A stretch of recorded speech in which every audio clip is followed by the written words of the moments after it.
Okay, everybody, so let's get started. So now we're starting week 3 of the program, and this week we're going to be going over what are my program details. So we had week 1, which was what is my offer. Week 2 is what is my better offer. And the point of that is, you know, once we get a baseline of what we think our course is going to be and then change it to think of what exactly does our prospect, our client want. So that's where we started talking about the marketing research and really going out and seeing how do we create an irresistible offer to these people who are going to be taking our course. So what I want to start talking about this week is let's look at our what exactly will our program look like, and not necessarily the course itself. And I think in the front of our minds, especially when we started, we were all thinking, okay, I have this course and it's going to be 6 weeks and it's got this many videos, and I've kind of forced you to kind of rethink that, because the content, I'm sure you guys can get your content done right. I have full confidence that you have expertise in your area and you can come up and deliver on it. What I'm most concerned about, and frankly, this is my concern whenever I create a new course, is can I build something that will really, you know, hook that customer, pinch a nerve, be irresistible, so that we can start selling this thing, which I think is where we all want to be. So here's what we're going to be going over today, and if I can hit the right button here. So we're going to be talking about 2 things, and of course, because this screen is being shared and I got windows and stuff. So what is your model? We're going to talk about that. And then how do we sell the course? So we're going to be talking about, now that we started to do some market research, and by the way, my assumption is you guys aren't done with that. Some of you may not have started, but now that we're thinking along those lines, then what is our model? And then how do we sell this thing? So we have, you know, think of these as swim lanes. We've got a bunch of things going on. We've got the market research. We've got the idea of selling this course directly to people. And you will be talking to people as part of your market research, with that final question being, hey, I'm going to be creating a beta version of this. Would you be interested? So as much as it's market survey, we're also trying to identify our first potential clients. I want you to also be thinking, and you know, this is another swim lane, is I can sell this course through others.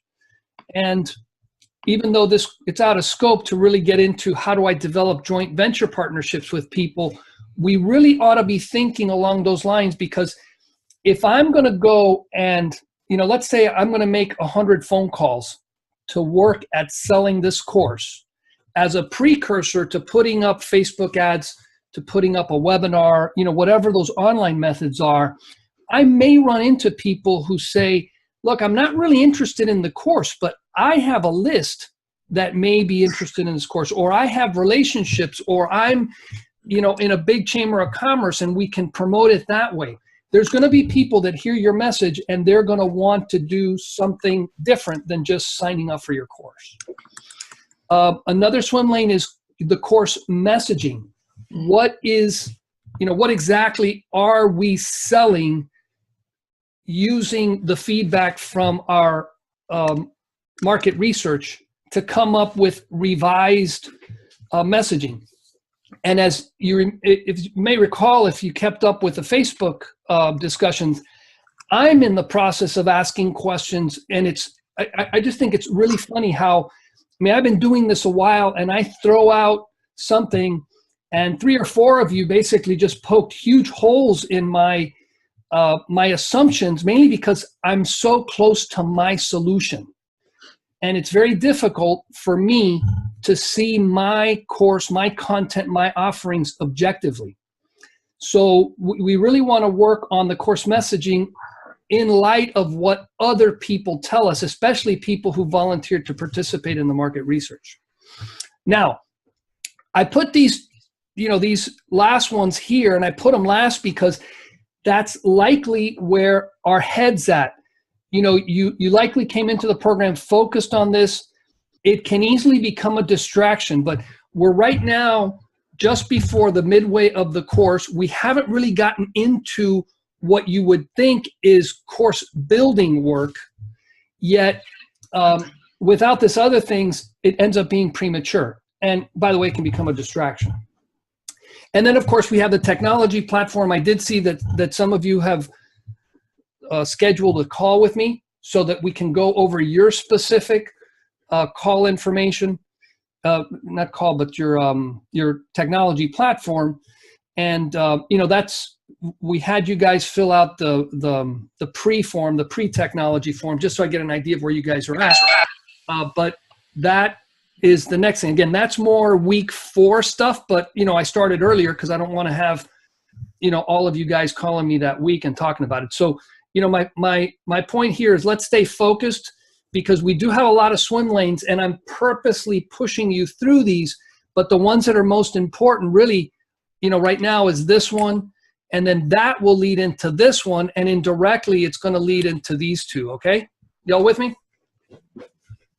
Good, I actually have some head nods. That's encouraging. Okay, so if I go to the next slide here. Okay, so let's look at our course model.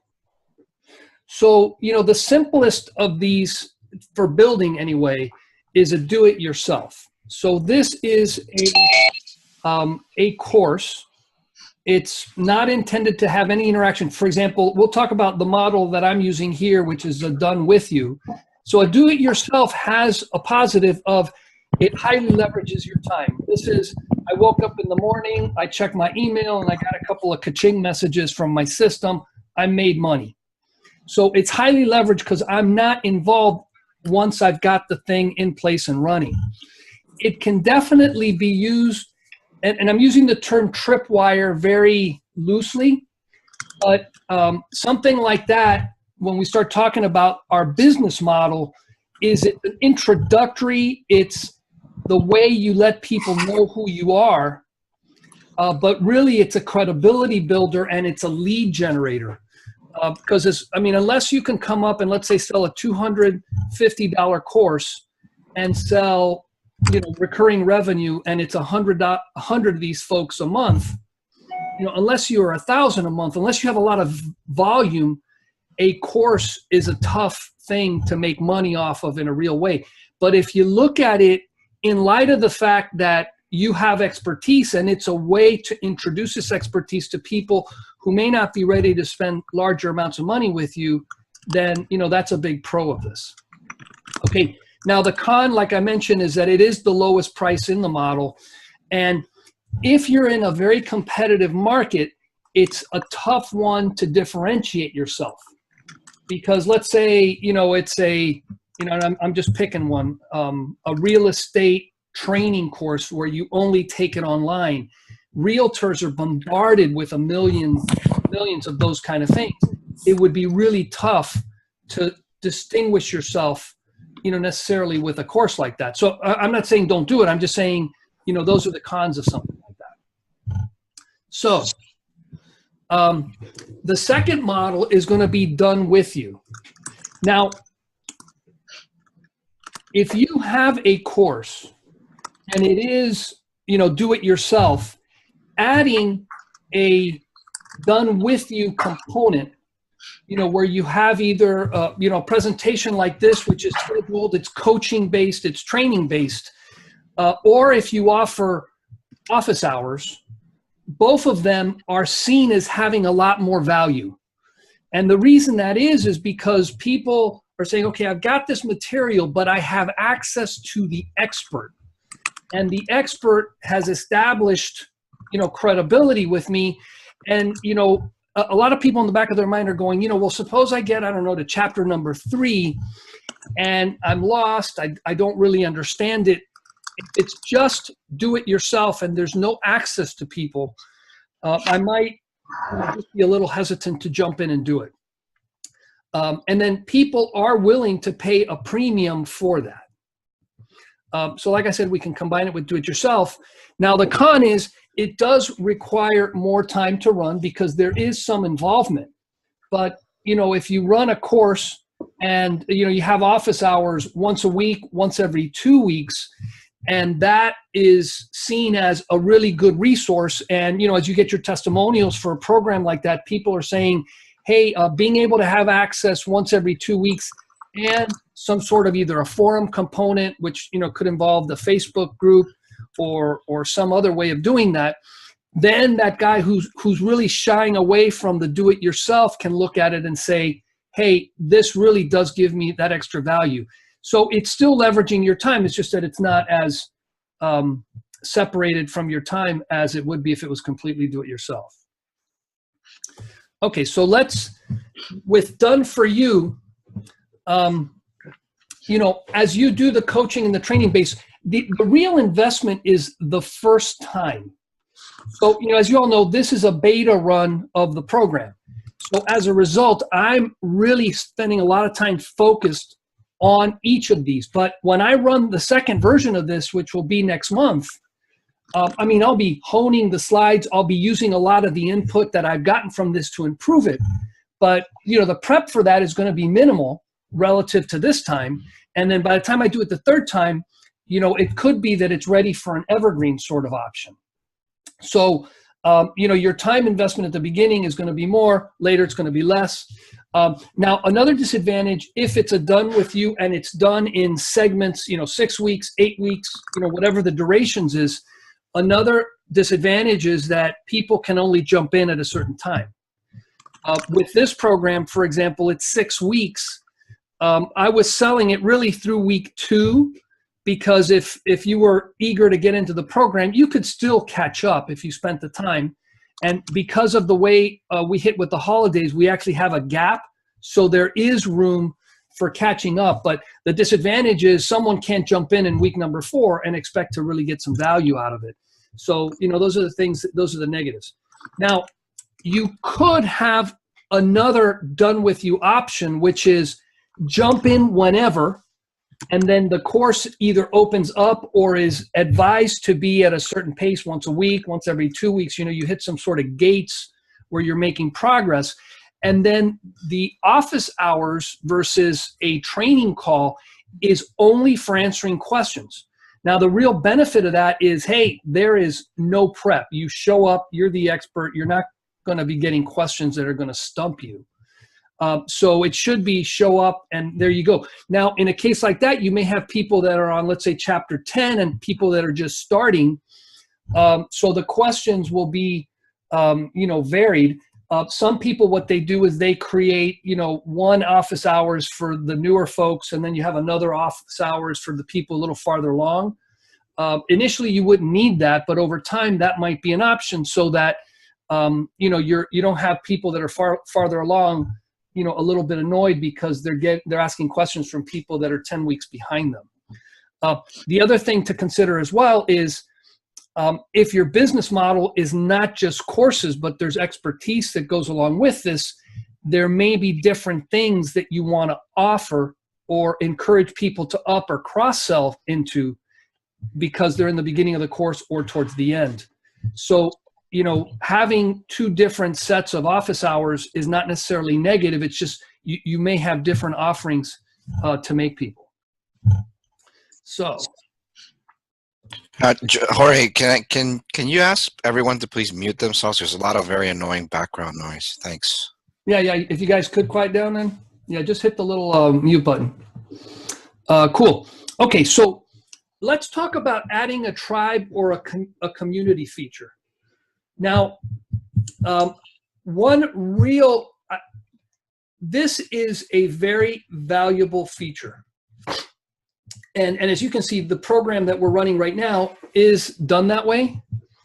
So it definitely enables you to be seen as very present. Now, I'm naturally on Facebook, so it's not like I've got to bend over backwards to be responsive to people. If you are not, that's something to consider. But a Facebook group is ideal for me personally because I'm in there answering questions as part of my, you know, daily routine and so it's a natural next step. It enables people who are in the same march to be in contact with each other. So as this community or this tribe of people gets bigger and bigger, there's a lot of connections to be made, and everybody in this program, and then, there'll be other Facebook groups that I'm going to be building that are associated with this, enables people who are course builders to stay in touch. For example, in your case, John, you're training pastors or prayer leaders, people who are running ministries. You could then create a tribe or a community of those like-minded people, and they credit you with creating this forum for discussions. And don't underestimate the value of that, because, here's an opportunity to service these people with other offerings, people that are maybe servicing church members in another way, and then introducing them to those people. So there's a lot of things that can be had from a tribe that naturally come out of what you're doing. So it can be implemented via private Facebook group. It's my recommendation if you're just starting. I've had some people that don't like Facebook because then they don't own the content, because it's outside of their site, and they just see that as a negative.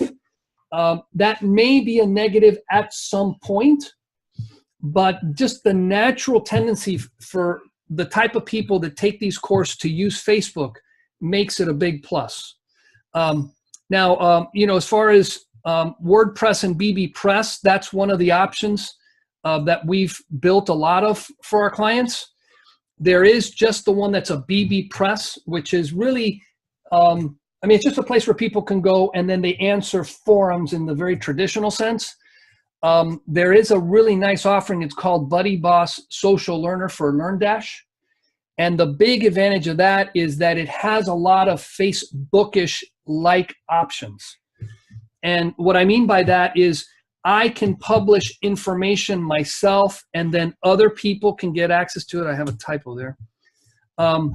So I can publish information just like I could on Facebook, and then other people get notified. You can communicate between people inside the forum. And then because it's tied to Social Learner, if you have different instructors, the instructors can play different roles in there. So this is definitely a step up, but it's something else, that you can potentially consider. We do have a client that uses this sort of feature very heavily, and what they really like is that their instructors can manage the courses. It's almost like they have a mini university-like situation, and then each instructor has access to their slice of the students for their communications, yet the students can still all communicate with each other. So again, that's kind of stepping it up a little bit, but I did want to mention that. Okay. So here's something, so I've covered background, basics, things that you need to consider as you define what your course is going to look like. But now I want you to think to yourself, do you have a course or do you have a membership?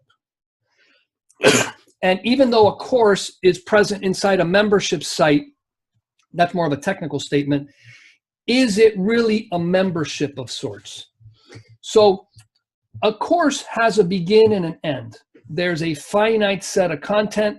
You start typically at the beginning and you go to the end. It can be a little bit more involved in that, but there's a limited scope.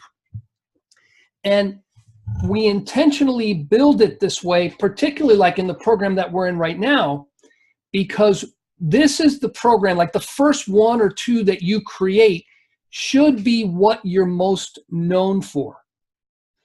So, we build membership sites, but when you really get down to it, a large majority of our clients are wanting courses built inside of a membership site. So one of the things that it's part of my branding, it's part of who we are, is we build courses. And, we build courses. It's an e-learning system. It's a way for someone to get knowledge that they have in their head and they sell in person and make it available online. So it's a course. And basically what I want is for people to think that's what I do. Now, if I start looking at what I'm trying to do as a business, I'm an expert in this course membership site space. You all have your own individual expertises, and you have like that one thing that's the top most important thing you do. But that doesn't mean you don't do other things that also service that same group of customers. So it's tough for me to sell courses, marketing funnels related to courses, video production for courses, organization of content for courses. You know, it's tough for me to come up and have, hey, go to my catalog and look at the 20 things that we do related to courses. But I can come up and just market the heck out of, hey, how do you build a course? So that's what people are known for. And then the thinking is, well, if he does courses, he must also do custom course consulting. Or, you know, one of the things that we're going to be offering at the beginning of the year is virtual assistant services with expertise in courses. I don't want that to be like my foot forward, but I do present it to people who know we do courses afterwards, because they might say, hey, you know, we don't really have the skill set. We could use a VA. So it's the broadening up of that. So in light of where I really want to go in the larger scheme of things, I may want to consider a membership. So what does this membership then look like? The big benefit of a membership over courses is that a course is, you know, I'm going to charge you X amount, and when the course is over, we're done. I'm not going to get paid again. A membership is something that's ongoing. It's recurring revenue, which I think is, you know, I think what we all, you know, dream of getting. Again, I sold it once in December, and here it is in May, and I'm getting another payment towards something I sold back in May. You know, it's the Netflix model. It's, you know, the way a lot of, you know, that's the way our power companies work. That's the way the phone companies, the cell phone providers work. It's nice to know that I can grow my membership. And if my focus is on not having churn, not losing people, I can actually build a business that grows. Okay. So we need to start thinking about what we do in those terms. And then the course is really a tip of the iceberg sort of offering. So let's then look at what this might look like if I have a business. Okay. So let's see. So Jim, you mind if I pick on you? That's fine. I just unmuted myself. Sure. Yeah. So Jim, you know, 2 sentences. Don't go really long. What's your expertise? It's in the financial markets. Okay. So go ahead. So my understanding of yours is you're teaching people how to invest their money versus relying on a broker or, you know, someone else. Well, yeah. Let me just step back. So my background is as a forensic accountant, consulting with attorneys in securities litigation. So in the stock market, you have investors, individuals, you have pension funds, a company that is a registrant, they have a registered security with the SEC, they commit a fraud, the stock goes down. I help the attorneys get the money back for the people that lost it. Okay, so that's one of your expertises then, right? Yeah, I'll make this quick. I just want to give the scope. I'm going to dumb all this down for the retail investor. So my experience as a CPA analyzing companies in the granular level, an investor for 30 years, a consultant in securities litigation for 15 or 20 years, bringing that down to the level that the retail investor could have a roadmap where they could say, I see where all these traps are and have a roadmap, and they could follow the roadmap to the extent that they want to put the work in as an investor. Okay, so that's so that they invest as opposed to relying on other people to do the investing for them? No, so there's there's a fork. You can be as DIY as yourself, or you can hire a financial advisor. There'll be a module in there as well.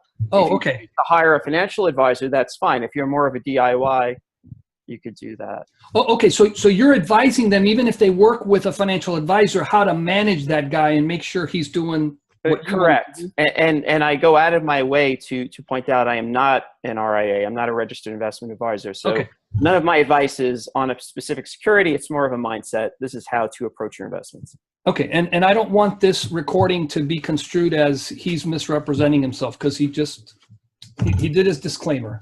So you're good. You're good. Okay, thanks. Okay, so you're an expert in your niche, right? And you're advising people on how to do investments, not invest in this stock, but here's the approach you should take.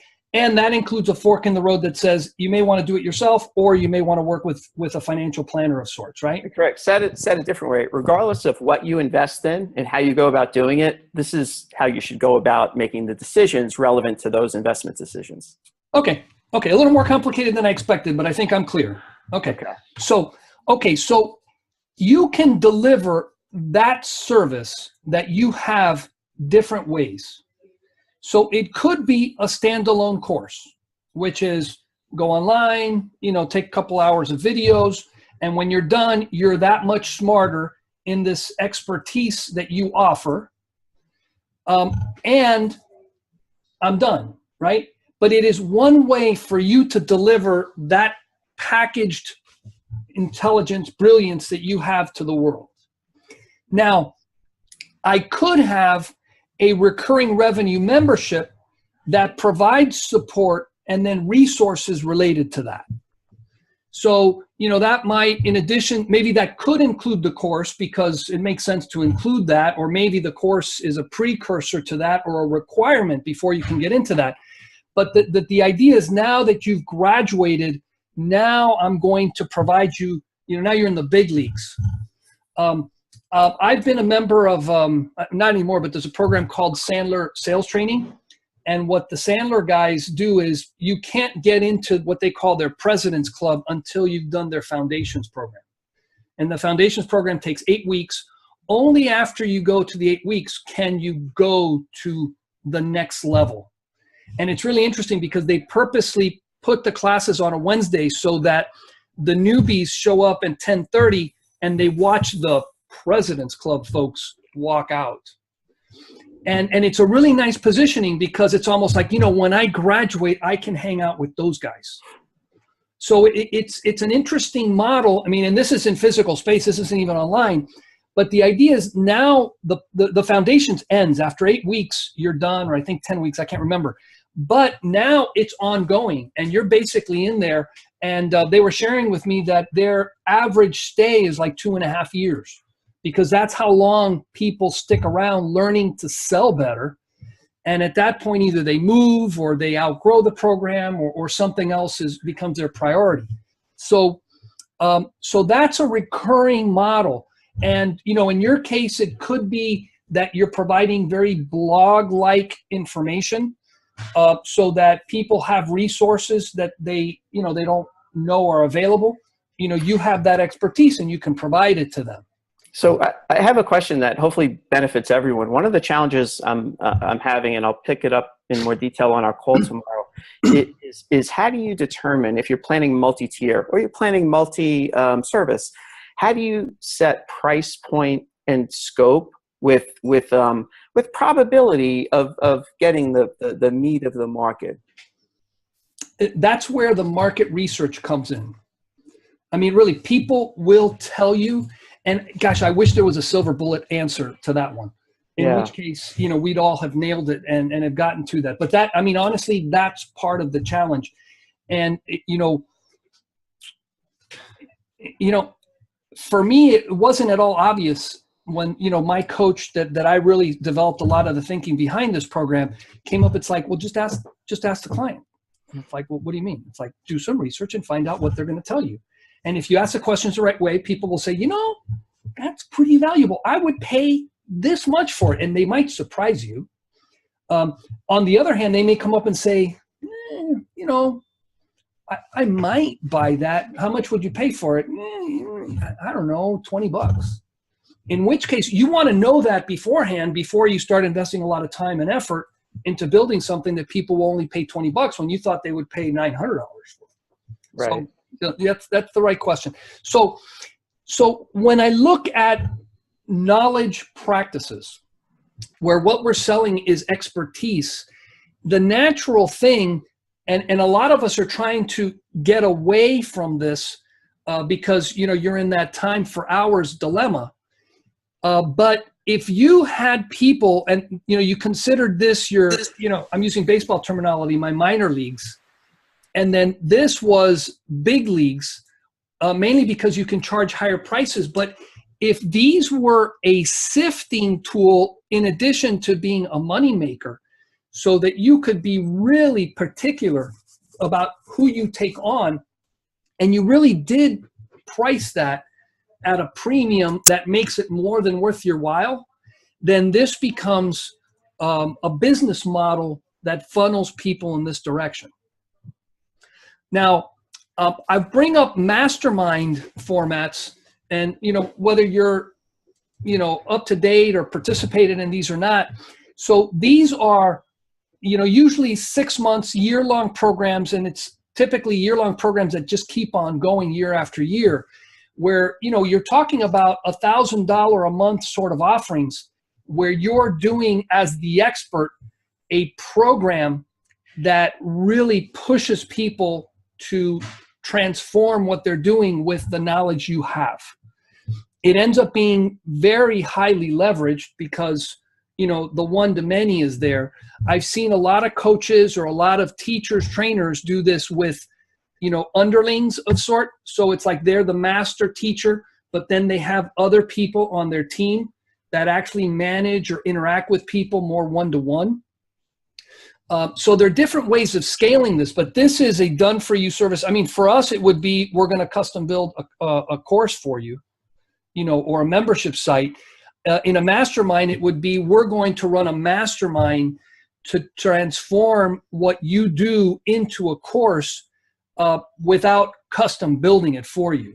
So we provide resources because we have connections, for example, to SEO people if you need to do that, for Facebook advertising if you need that. We just happen to be offering soon our virtual assistant services. But the whole point is we're really giving you a program that quickly takes you from A to B. And the sales approach is, do you really want to learn this trial and error, struggling through mistakes, when you can follow someone who's done it, has the expertise, and can keep you from stepping in the potholes and bumping into the mistakes that inexperienced people would hit. Say, George? Yeah. Question, Sue? Yeah, on these 4 bullet points that you have here, or 4 dashes that you have here, just quick confirming with you here, the course that we're in now with you, just to clarify, my understanding was that it was mainly for helping with that first point, standalone course, but is that right? Is it possibly that you help with any of these 4 or a couple of these 4? This course focuses on that, which is a standalone course, which doesn't mean it doesn't have, maybe an aspect of that to it. But what I am saying is that the course that we're going to be building for you can definitely be a platform that can easily be expanded upon to do this. And then if you've got, like, let's say a WOW package that's part of your consulting service, well, there's no reason why you couldn't make it available there. You might as well have everything in the same place, because then you have cross-sell opportunities. You have a single way to communicate with people. Think of the Facebook group that we have here. I wouldn't want to open that up to a big group that wasn't in this course specifically, because it would be distracting. But if I come up and I create a course building more generalized group, then that would be where I start people. I throw a lot of effort behind that. I include consulting clients, I include standalone course builders and mastermind people. And so there's a benefit to having that. So we're building a group sort of concept in here, not to say that that couldn't be leveraged in another one of your offerings. But yeah, I mean, in 6 weeks, we're not going to build, here's your mastermind and let's start charging $12,000 a year. Okay. I'd have to charge you more. No, sure. I just want to clarify it. It almost sounded like we could pick our choice there, but I was thinking it was. What I'm trying to do is I'm trying to give you a context for this. So let's do this. So, okay. So I wanted to make sure as we start looking at you know, the technology discussions that I'm having with you, as we start looking at our marketing research, I want you to start thinking about where you're going, because, you know, you'll be fitting that intelligence that you gather into one of these different things. And even if you do put together a standalone course, I want to make sure that you're thinking, hey, this standalone course isn't an end to itself. It's something that is a stepping stone potentially to something else. So you might as well see the master plan instead of just saying, hey, I'm building one thing. So, okay, so end of that topic. At the very beginning, I told you we'd be looking after the models, and then we're going to start looking at how we're going to sell this. So if you all go, or when you all go to the membership site for week 3, you're going to see what I call the simplified offer page template. And we're going to go over that in just a moment. Okay. I'm going to show you, okay, what a sales page, and I couldn't come up with a better name for this, but it's not a long copy sales page with, you know, my huge story, you know, what we've kind of seen from, you know, the Frank Kerns and the, you know, those guys, those big guys. But you got to start with something that takes you from the research that you're doing now and gets you to your first, I want to say, abbreviated sales page. And so what I want to do is I want to go over some examples and talk about, okay, once I have this, how do I promote this to beta customers, and how might I use that to recruit JVs? So let me switch over now to the site here. So this is week 1. You know, the video for this will go here when we're done. So I want to click on what I call my simplified offer page template.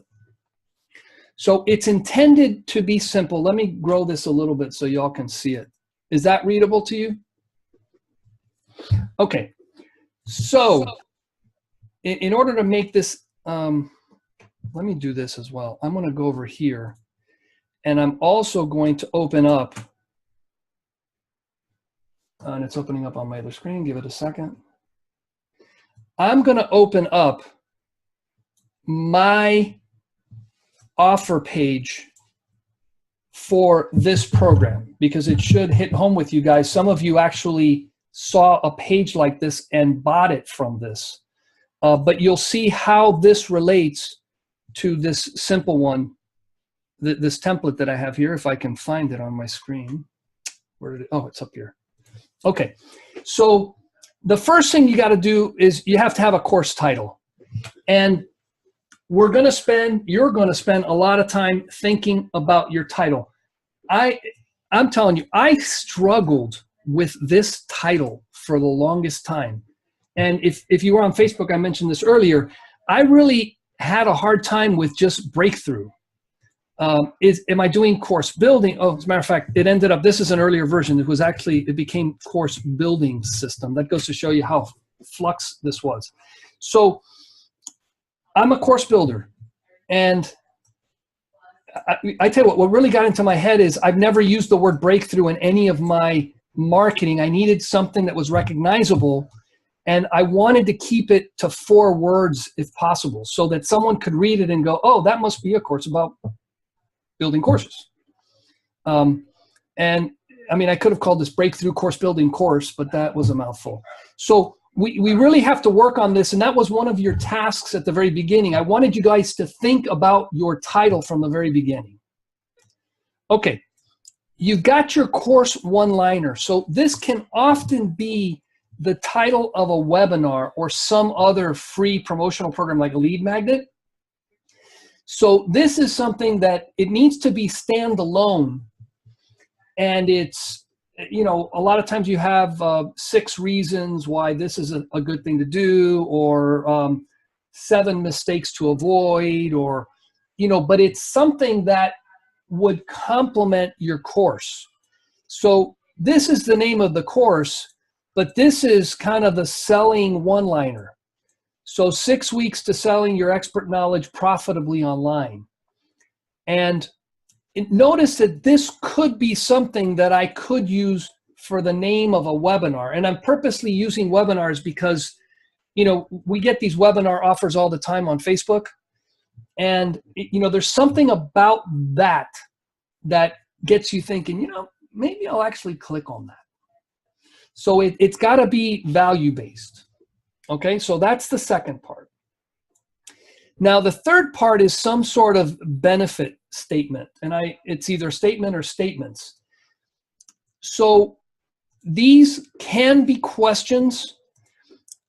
What they really should be is something that comes right out of your marketing research.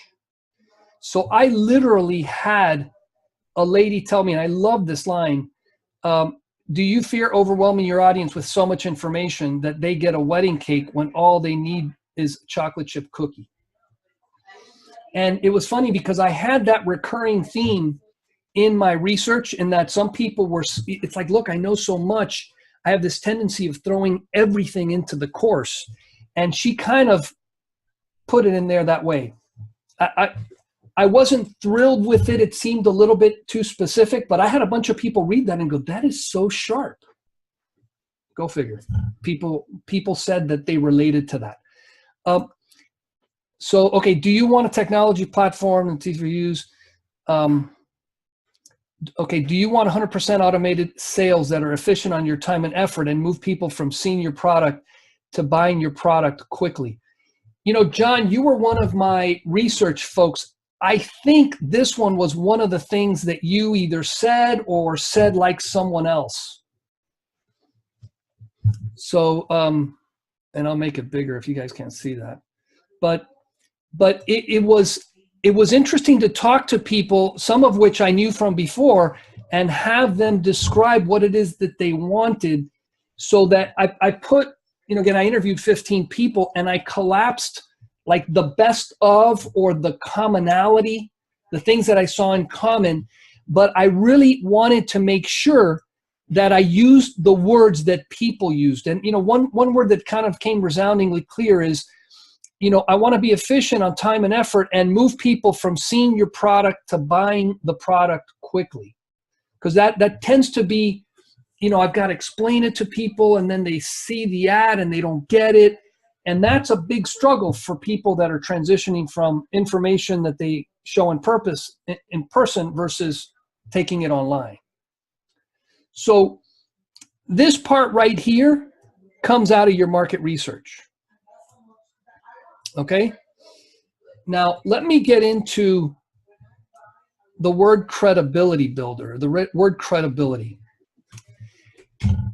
I want you to change, when you think today about what makes people credible, you think about, well, they got some degrees, they seem to have prominence, they're recognized by other people, they've written a book, that tends to be a credibility builder for people. But your marketing establishes your credibility, whether it's true or not, okay, which is almost a scary thought.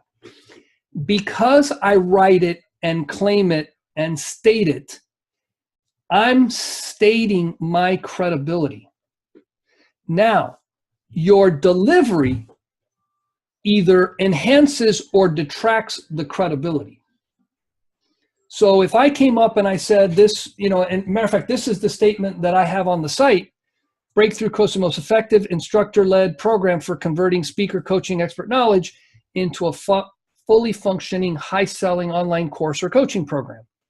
So that's a bold claim, which I'm hoping to get credible testimonials out of folks like you as they go through the course to say, hey, is that really true? But don't be shy about claiming what it is that you do.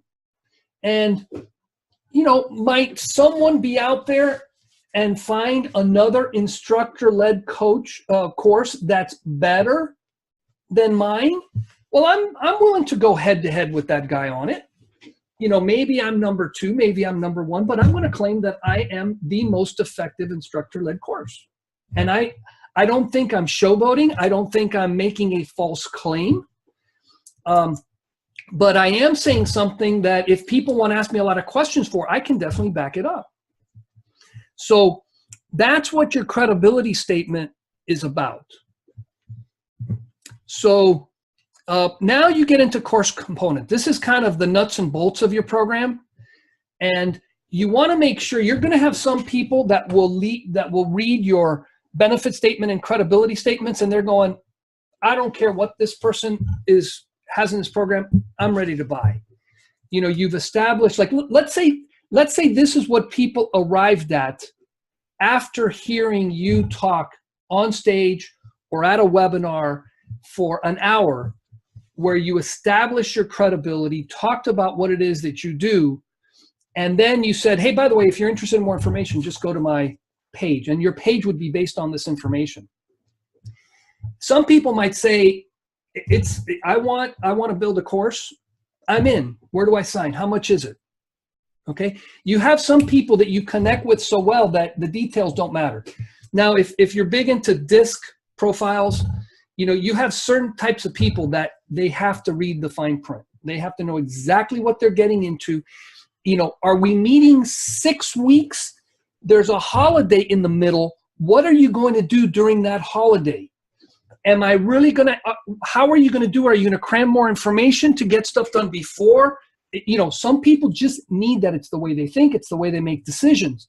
And that being the case, you want to make sure that those people don't walk away from a standalone sales page and not have the information they need. So, you know, let me give you an example then of mine where I tried to be, well, I got as specific it was going to be. We're going to have 6 weekly live training sessions with me, in case you don't, you know, you think it's going to be some neophyte that works for me.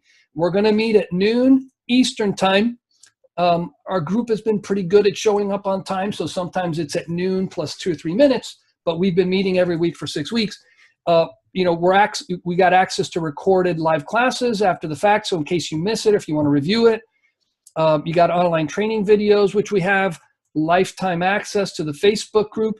I want to state that that's for the lifetime of the group, not for George's lifetime. So, you know, when I win the lottery or just hit it big, you know, maybe I'll just leave it to someone. So I got a joke at some point in this program, right? Okay, so we have a 45-minute one-on-one call. You guys are actually all, I think 3 or 4 of you have already signed up for that. You're going to get a pre-built WordPress website, proven step-by-step method for, you know, blah, blah, blah, blah. So this is exactly what you're getting, so that no one walks away from this thinking, oh, but I thought we're also getting, you know, I don't know, 6 months access to George's time. So we have fast action bonuses. I named these fast action bonuses. If you look at my sales page, they actually became just bonuses. They weren't bonuses that you get if you act before a specific date. But so those were included. So this is what I mean when I talk about, you know, course components and modules. So what's included? Okay. And then there's your bonuses. Now there's a results statement. So let me give you an example of this one. So when you have a course, the learning from the course is not a good result to state, because it's tough to measure. I learned X, you know, I learned, I don't know, differential equations through chapter 7. I mean, okay, how do I prove that I passed a test or something? So what you want to do is state the results. So by the time we're done with this course, you're going to have your first course 100% ready for sale. So, you know, there's going to be an order form. It'll be connected to a merchant account, and you can sell off of it. Okay. You're going to organize your expert knowledge into an online course or coaching program made available for your students and members. Learn how to use your online course to increase the value of your entire practice. So you notice that I spent a lot of time talking about your business, and, you know, Sue, you asked the questions, am I only doing standalone in this course, or there's other things? I want to make sure that this isn't just, okay, we have a course. It's a course, and how does that fill what your practice does? Because if you do this course well, the course's success enhances your credibility and hence the price you can charge for things. And then understand how you complement the course with an online community. Some of you may decide not to do this, but that's part of the course, okay? So who the program is for, who it's not for. I leave this as optional, but sometimes it's easier to cherry pick specific people you want not in your course than it is to specify who you want. And if there's certain people that, you know, you'll see it in some programs where they say, look, we don't want people who are wanting a freebie, don't work very hard and make $1 million kind of thinkers. So, hey, look, it's going to be a roll up your sleeves. This isn't going to be a walk in the park. You're going to have to work. But if you work it and follow the system or the, you know, the boot camp or whatever the rules are, you're going to get to this result. Okay. And you can read, I'm going to, in the Facebook group, I'm going to have, there's a link to this document as well as a link to the sales page that I built off of this so that you can actually see what mine looks like.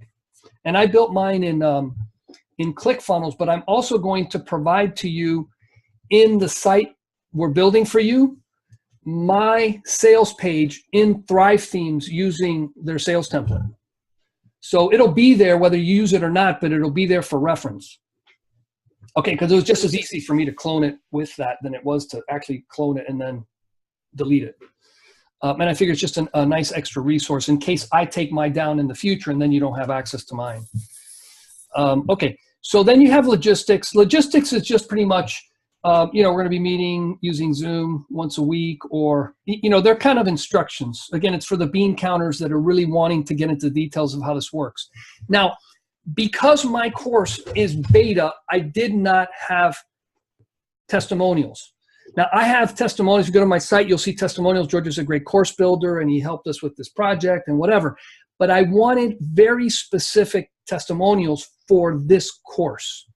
And so if you have those, or when you have those, you want to include them here. You can include an instructor bio in here. It kind of depends how you sell it. I have been selling my course in person using the information from this, but I do a lot of the credibility building coming into the page before there. A lot of people already have spoken to me. They know who I am. They've had a chance to go to my website to learn about me. But as you take this on, as you move forward, this information should include a bio and maybe even a reference to a more detailed bio somewhere else. You have pricing options, guarantees, and then things like what's the course actually worth. You know, it's kind of like, matter of fact, you know, let me show you, because this is actually one of those things that's hard to quantify, but I actually have a specific example of this, of why I claim it should be worth this, and I'll show you a little bit of the logic of how I got to that conclusion. And then some FAQs. If you know that people have certain questions that you get all the time concerning this, you might as well address them right on here as an FAQ.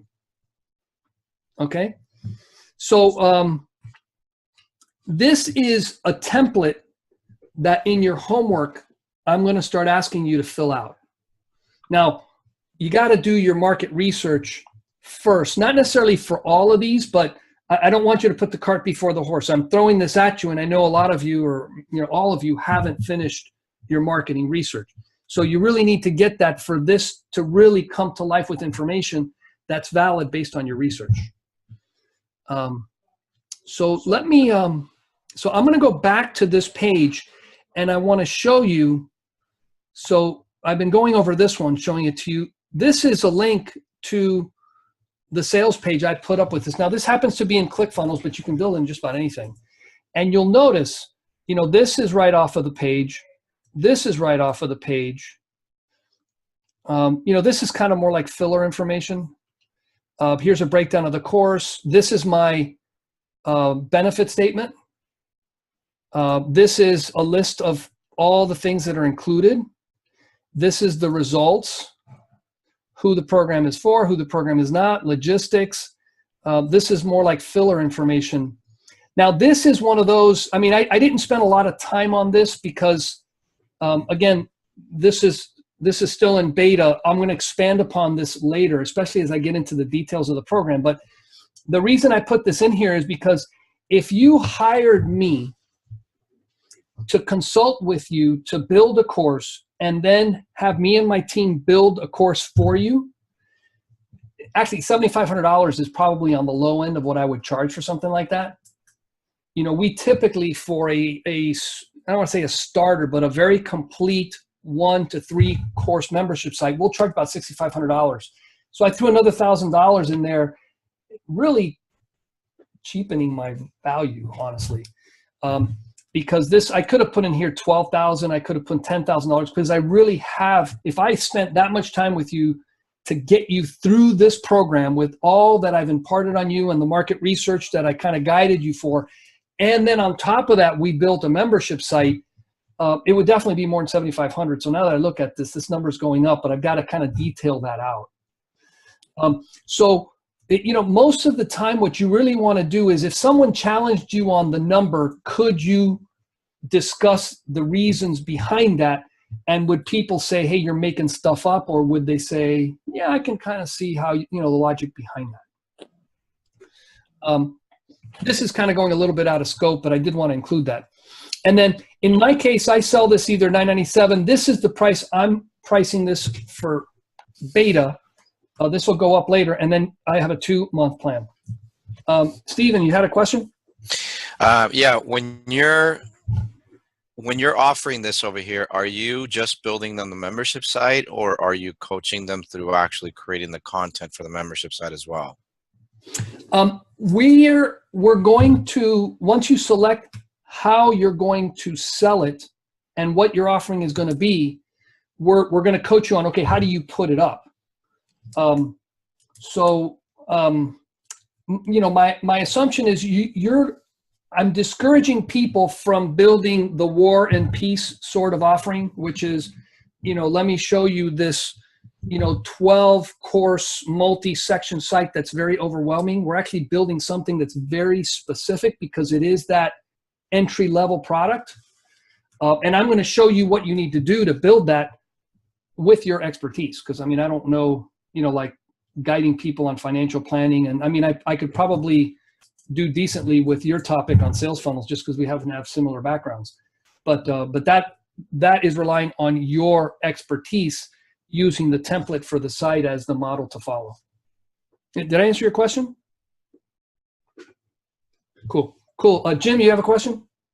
Yeah, I just wanted to touch on the offer value for a minute. I've seen this used. I've seen this used ubiquitously in many high-end courses where people have a legitimate business and very well-known people. And that said, when I see their benefits list and they keep on tacking on thousands of dollars, and so you're getting for $997, $20,000 of value.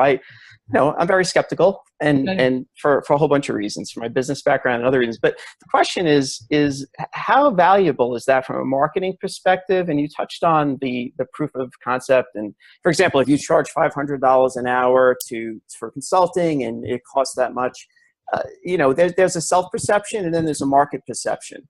So how do you reconcile that, and how does that work? Yeah, in practice.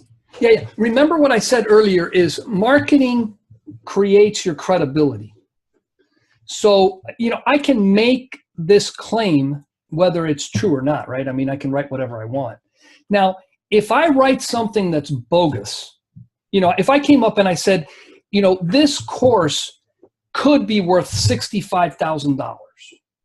I mean, that's a major stretch. No one's going to believe that. And it's going to work against my credibility because it's like, well, if he's lying about that, what else is he lying about?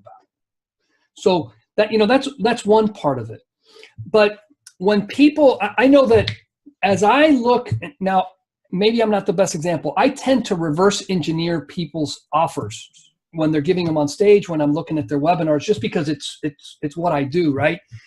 I can kind of come through this when people say, the total value for this is going to be $25,622. I'm already in the back of my mind going, you know what? This would be a good deal at $2,500. And I almost want to have a number in my head so that when they give me the number, I'm going, that wasn't much more than I expected, or wow, that was cheaper than I would have paid for it. So that's the kind of thinking you have to have. And unfortunately, it's like my answer for your previous question that I think it's like, it depends. So a lot of that is, you know who good people are to test this with? Who's that? People who know you really well. You know, like your wife. It's like, honey, if you read this, what do you think? And if she goes, man, that sounds totally full of it. Or, really, you think it's worth that much? You know, those kind of intimate discussions with people who know who you are and aren't necessarily, I mean, that's one way to measure it. In some cases, those people may be so outside your market that they're bad people to do it. But I keep going back to people that I did an original surveys for, or as I'm trying to resell this, I'm going, hey, would you mind reviewing this sales page for me? And you could very specifically say, hey, would you mind focusing on, you know, the what I think it's worth section?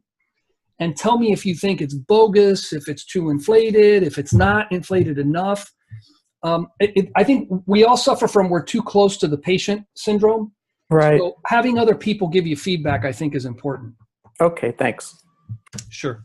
Now, this money back guarantee is very important. People actually believe you're going to give the money back. Okay, if you're claiming it is. Now, again, this is a marketing thing too. Your credibility is based on the fact you said something, you're going to do it. Okay, so you want this. Okay, a couple things come into play with these money back guarantees. One of them is very practical. If you're selling this to joint venture partners, you want to make sure you pay your joint venture partners soon enough to make it exciting for them to promote you. Now, if you come up and you say money back guarantee 90 days, you kind of have a hard time paying your JVs in 90-day increments, because they're going to go, dude, man, I sold that stuff like in the summer and you're paying me now, you know? So that plays into, I mean, you don't want to come up and pay people and then you start getting chargebacks, and what are you going to charge your JVs for money you gave them before? So from a practical standpoint, you know, you got to think about this. This course, for example, only goes 6 weeks. So a 30-day money back guarantee, I could have people go through almost the entire course and then jump out, which would kind of suck for me, but you know. So if this was an 8-week and then it was 30-day money back guarantee, like for example, I am not likely going to install sites for people until we're past the 30 days, right? Because now they're really, my team's actually going to do some, you know, some decent amount of work to get this done. So I'm just sharing with you the practicality of my course offering. Now, if you make it too short, then, you know, you kind of, oh, okay, so I can try it out in 7 days. Well, you can't really try this course out for 7 days realistically, you know, and get the value. I did have people go through this course that dropped out, where I go, hey, look, we're on week number 2. I'm going to let you in for free for week number 1. Sit in on the next call. Remember, there was one guy here, and ended up, in his case, he was too early for what he wanted to do, and he was too busy in the holidays to dedicate the time to it. So doing it for free is one thing, but having someone pay and then be able to give them money back after, you know, 7 days is too short a period of time. So those are the kind of things you want to consider for this. I will tell you, you're going to get sharks out there that'll take advantage of you, but if you're doing good work, I would say err on the side of giving a guarantee that makes you cringe, because you know, I have rarely come up, I don't think I've ever come up and heard someone say, you know what, I gave a money back guarantee and I lost my shirt because everybody wanted a refund. Well, if they want a refund, it's probably because your course sucks. So, you know, those are the kind of things, if you're doing really good work, this enables the real buyer to come up and say, well, what's the worst that could happen? I mean, maybe the guy rips me off and I don't get my money back, but he's saying he'll give me his money back. You know, so it's almost like it lowers my hesitancy to jump in and do it. Now in here, I don't have testimonials. So what I did is I repeated the results, and then I repeated this in here. This is not really, this isn't a bio on me. It's just me stating something with my picture, so at least they know what I look like. And by the way, I purposely use pictures that I also use online in different places. I had a problem before where I changed my glasses and my haircut, and I had people at a mastermind say, George, your LinkedIn picture, Facebook picture, and the pictures on your site look like 3 different people. And it was actually causing confusion. They thought, you know, there was like these 7 people working in my company. It was only me, you know, me and my team, but there was this one guy that looked like 3 different people. So I purposely now only use these glasses that I bought about 1.5 years ago in any photography on my site, so that, and I try now not to change my haircut, so that, you know, because you'd be surprised, you change enough where people, is that the same guy? So, and there's something primitive about people seeing pictures and that leading to them liking you. So, you know, if you go way back into the dark ages, people never really left, you know, 5 to 10 miles from the place where they were born all their lives. So they would know everybody who was in the village. If they saw someone that they did not recognize, that stranger, I'm not sure I like them, I've got to vet them, who are they? So familiarity with someone's look is a positive. It will build likability, barring other things. So, I mean, I spent plenty of money to take like 500 pictures of me so that my team had content for pictures of me. And again, it took me a little while to get used to seeing myself all over the place. But once I kind of got over that, it actually works to my benefit. And it's not because I'm full of myself or anything. So, you know, throwing a picture of yourself on there's not a bad thing. And then, you know, this is just a repeat. So, and then privacy policy is just something so that if I do use it in ads, you know, paid ads and stuff, that's a requirement. I probably have to put a disclaimer in there as well. So, so that's that. Now, one other thing I want to share with you, and it's here in the examples, is this is just a sample webinar registration page. It's actually pretty strict, but sometimes a very simple, if your one-liner is good, 6 weeks to selling expert knowledge profitably online, that might be enough for people to sign up for your webinar, which means you got one more name on your list, even if they don't see the webinar. The guy who showed me this exact design said, we were doing a ton of split testing on our webinar, and someone called me, say, hey, I want to promote you in my something or other tomorrow or the day after. Can you get me a link that I can send people to sign up for your webinar? And he was in a rush, and he basically just used a standard ClickFunnels template. And he shared this with me. He says, George, this one performed as well as the other one that we had been using. And I would have never known, except that I threw it out there and we got the numbers. We would have never tried it. So I just kind of included this link in here because it's based on, you know, this one-liner title from here. And, you know, if your title's good enough, it may actually get people to show up to the webinar, which again would be in front of the course. So your course offer page would be what they click on after they listen to the webinar in order to learn more about it or buy. So I'm just kind of showing you different angles into the program, and why this format here, using that template that I'm showing you, becomes very valuable, because then you're basically copy and pasting stuff from here into, you know, a prettier, more elegant looking sales page. Make sense, everybody? So if I look in here, so the video goes up here once I get it uploaded. So what I want you to do is use the simplified offer page template to write your own offer page. And by page, by the way, I'm talking about a Word document. We're not, you know, you don't have to publish this online. Ask your beta users for feedback on your offer page. So you're doing your surveys, you'll do your offer page. This document is what you want to share with people. So you want to basically develop this so that it's standalone, and you can say, hey, what do you think of this based on the survey information that you provided to me? You know, give me some feedback. And as a matter of fact, I did that with one of the people, and you know, one of the things that she added.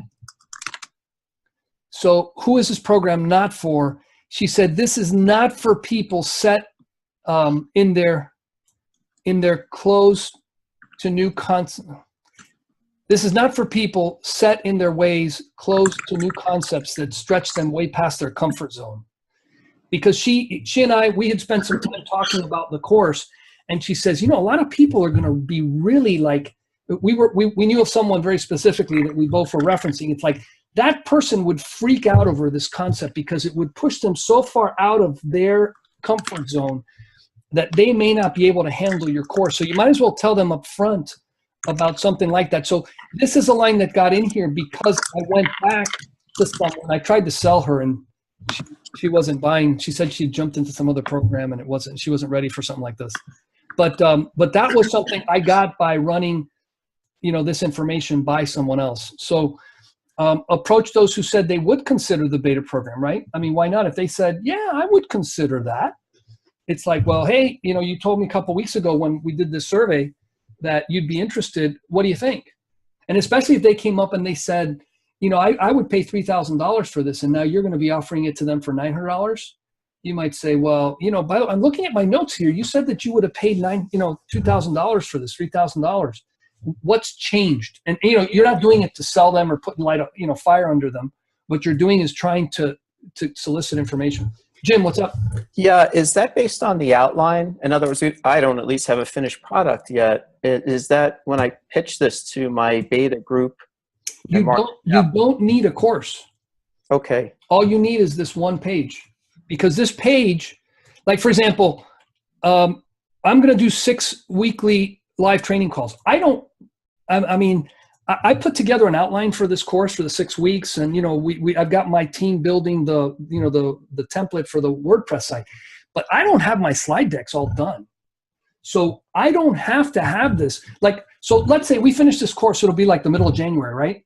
Let's say that you offer your first course, and I'm just picking a date, February 1st. Sure. You don't need content until that day.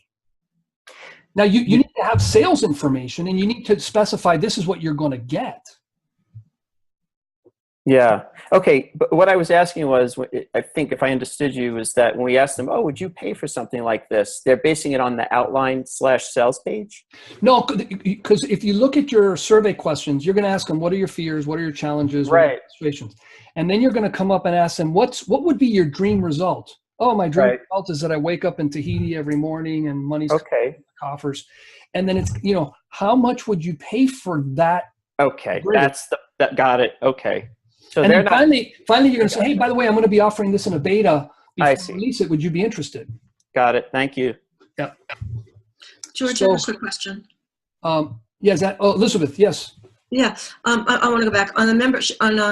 If you're offering a course that's very low priced, to get online, recognition known, say it's under $300, do you still need that 30-day or 14-day back guarantee? It may not be as important. Okay. But but by the way, it doesn't hurt. If you go through this whole thing and you think it was totally full of it, I'll give you your money back. All right. And does it turn people off if your price is too low and you decide to raise it later? I purposely specified that I would offer this. Matter of fact, if you look at the page that I did, it's 50% off for beta.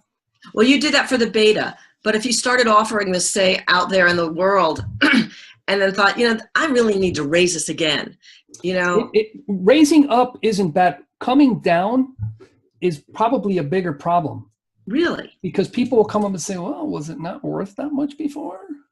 Now, for example, I've been in a couple of webinars this time of year, or like with Black Friday, where people come up and it's the same price, and then they slash it and say until Friday it's going to, or until Cyber Monday it's going to be this. Get it up there. You want to have the price as high as possible, so that your profits are better.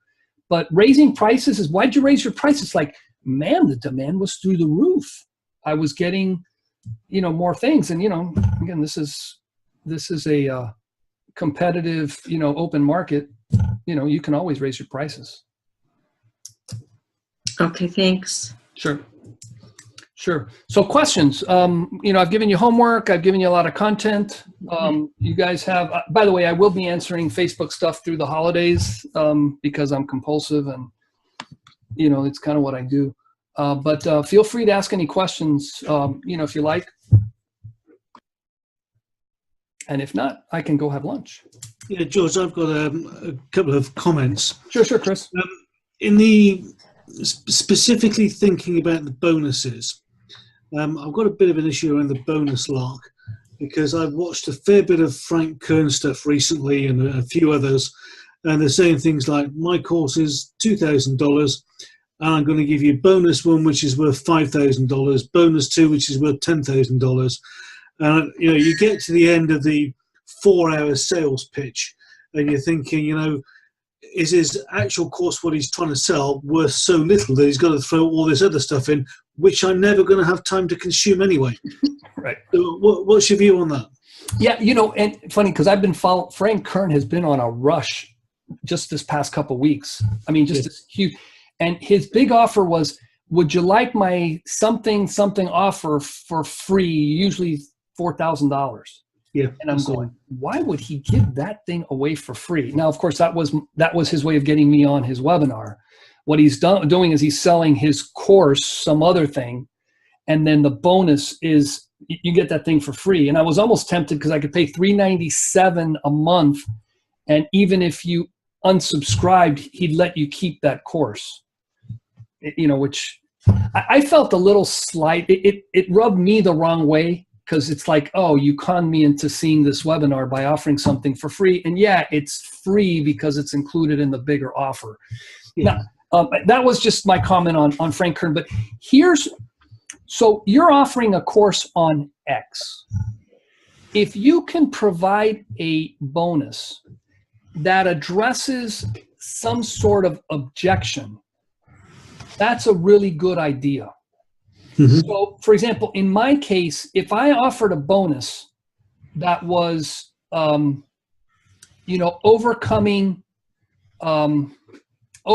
the flaws of using low-end camera equipment for recording your content. I'd have to name it a little better than that, but the top, the beginners recording studio, blah, blah, blah, blah, blah, for under, $225, something like that. That might be like in the back of someone's head, they might be saying, man, that would be great, but dude, I can't afford to spend $2,000 on a green screen and, the umbrellas and all that stuff. So by offering that, it's like, so hold on, this course has a bonus that overcomes my objection, which is, bro, I don't have a place to set up my cameras, and I don't want to spend money on that. So if you can come up with bonuses that serve the purpose of overcoming something that could keep people from entering the course, you've really got a winner on your hands. So you just have to think of what those things are for you. Yeah. But what I didn't like with Frank Kern's particularly is, I forget what the numbers were.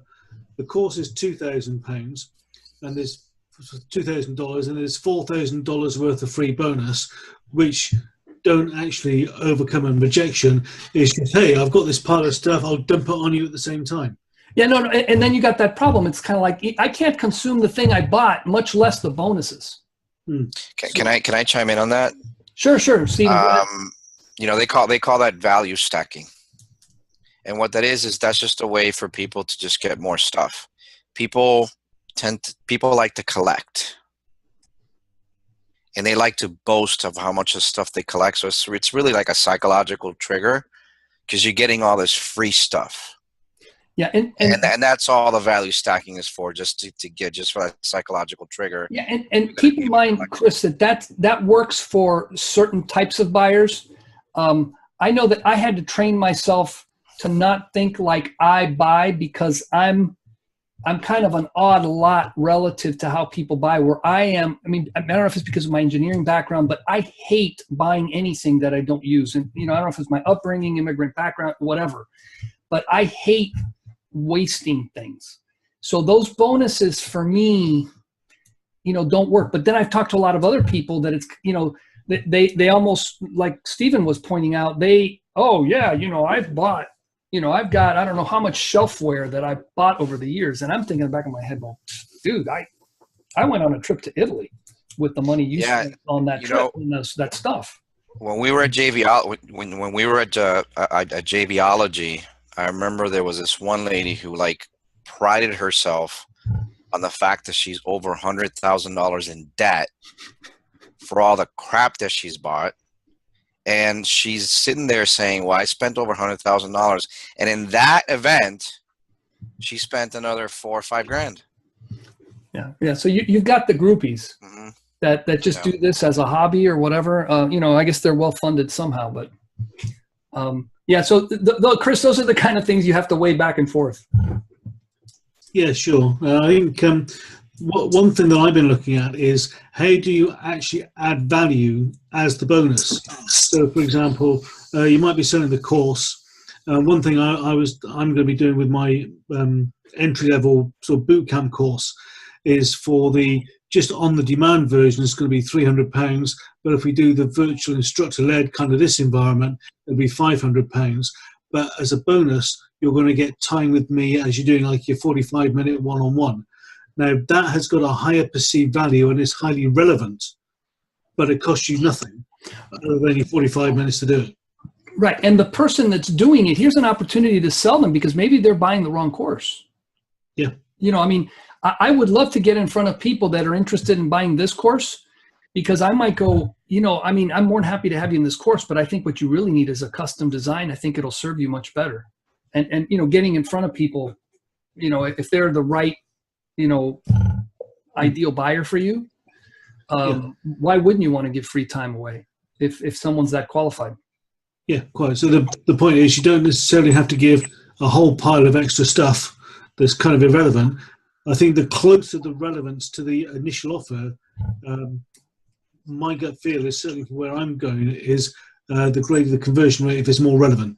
Yeah, and overcoming the obstacles, value stacking. I mean, if you've got a pile of stuff that you can give away for free and it doesn't cost you, then you play into the value stacking thing. But I'm of the more practical perspective, but I guess you have to weigh those.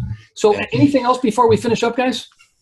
George, just to kind of add on to what you said, because now, for example, you build membership sites for people.